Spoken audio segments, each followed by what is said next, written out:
let's turn our attention to James Pearce, who only played 10 snaps against Chattanooga. Let me tell you, Caleb, how much I love this.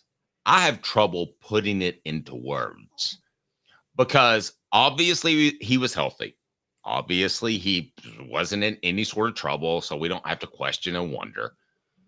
But I love the fact that they limited him against Chattanooga. Make him as fresh as he possibly can be for the Oklahoma game. And when other lesser opponents are out there, don't play him a lot either.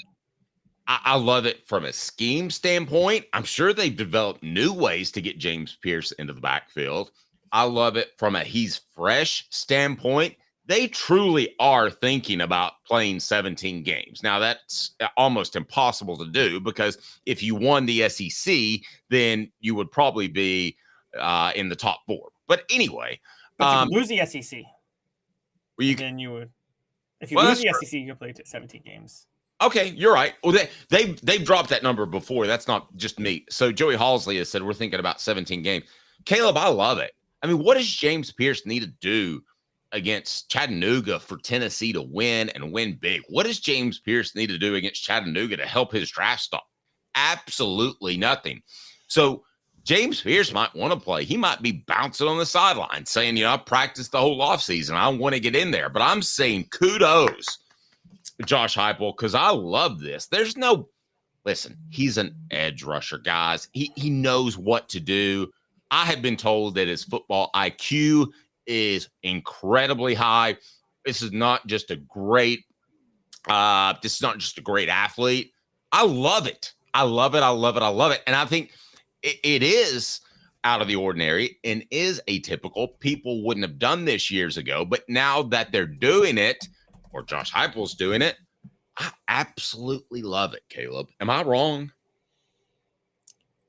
Okay, so I'm a little mixed on this because, again, this was another one where we didn't really, we had to track that he only played 10 plays this year and or in that game. And I was saying yesterday, don't worry, teams were scheming against him. And they were, by the way. That's why Tyree West was so effective, was they were running away from the edge rusher. Turns out that edge rusher is more often Joshua Joseph than James Pearce. But what I'll say to that is that, look, James Pearce, we're not going to get into it, but had some personal things happen to him over the summer that are just, I can't imagine what he's going through on that. And that does lead you to wonder, how will he do that? How will he take that? Will he channel it into being dominant on the football field, or will he channel it into, will it just kind of freeze him up? I think given those facts, you want him to place a decent bid against UT Chattanooga just to kind of get the feeling of football maybe back in him. And so the question is, did he play the 10 snaps because Heupel tried to keep him safe for next week? Or did he play the 10 snaps because they aren't sure he's fully ready to go out there and go 110%? This is a very sensitive topic because what I've been told about James Pearce is he really doesn't trust a lot of people because he's had a tough upbringing. And, not taking him to SEC Media Days was a part of that. Ideally, you would have taken Nico, James Pearce, Brew McCoy. They didn't take Brew McCoy because he was going to be asked about the leg over and over and over again, as he was at his golf tournament that we attended. So he was going to face those questions repeatedly. James Pearce, I just don't think is comfortable in those settings. Now, that has nothing to do with his play, but let's talk about strictly from a keep him fresh standpoint. I don't think they were afraid to play him 50 plays against Chattanooga. I think they could have. But Caleb, from a keep him fresh standpoint, do you like it? Do you love it? Do you think he needs more snaps? Get your answer after I tell you about Medicare Misty. licensed in over 40 states, guys. So no matter where you're watching, how about free Medicare advice that you can get from Medicare Misty at no charge to you? 19 years this year. I've been in the community since 1993. You're getting a lot of information. Unlike when you were working, they made the choice for you. Now you have to make the choice. Come to us and let us help you make it easy. Call Medicare Misty, MedicareMisty.com or 423-777-5577. Let us help them sleep at night. And we call her Medicare Misty. All right, so Caleb, let me ask you this. From just a keeping him healthy standpoint, do you like the fact that he only played 10 snaps? I mean, the other star player, Nico, played a half. Should he have played a half? Should he have played less? James Pearce, your thoughts? Yeah, I would have played him a little more. I may would have at least played him.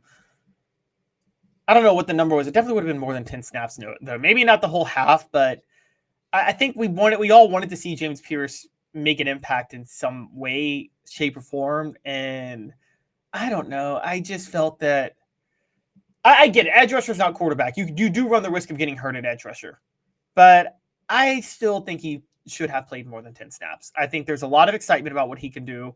There's no gamesmanship to apply to James Pearce. We all know what he can do. And also, is there such thing as gamesmanship on an edge rusher anyway, Dave? Like, maybe there is, but you know what, like, do you study their tendencies, or are they just good or not good?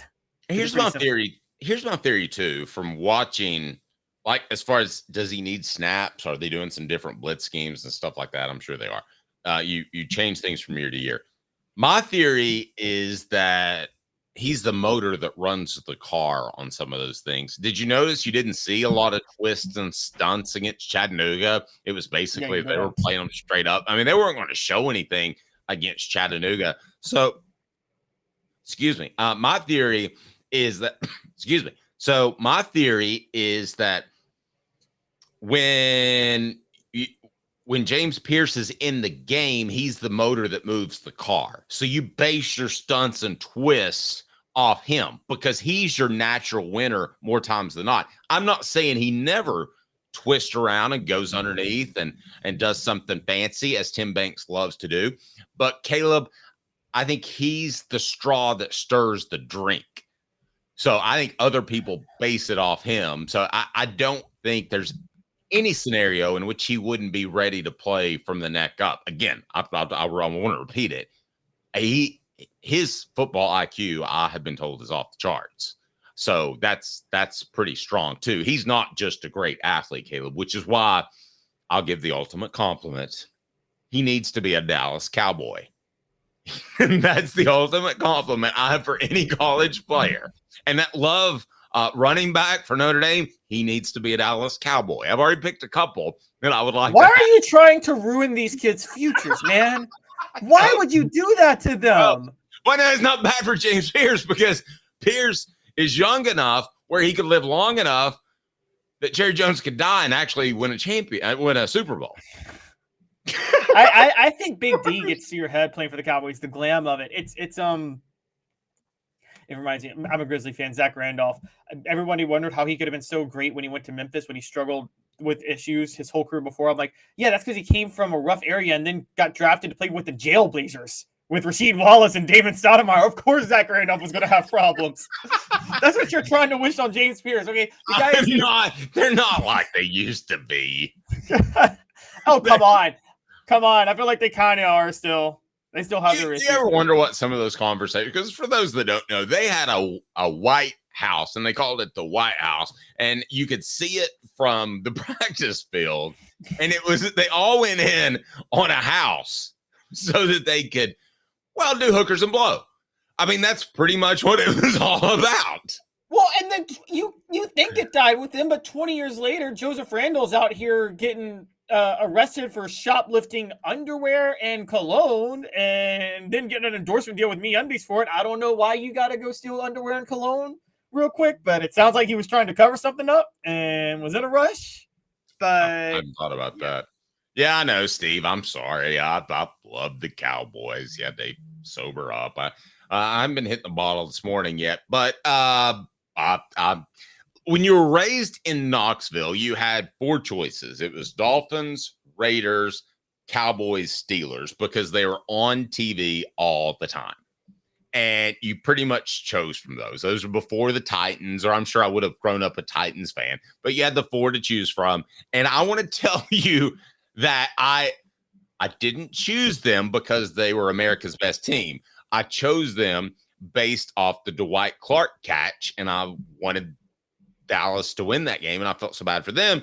And then how did the 80s go for the Cowboys? It was bad. So you got to give me credit. I was a front runner. I didn't jump on board with Roger Staubach.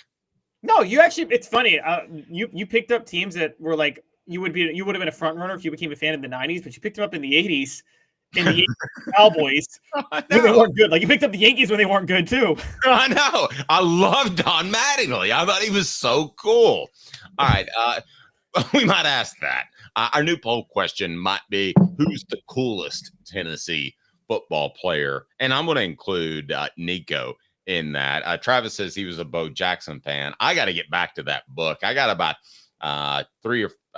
6 chapters in. It's very good, but I got to continue with that.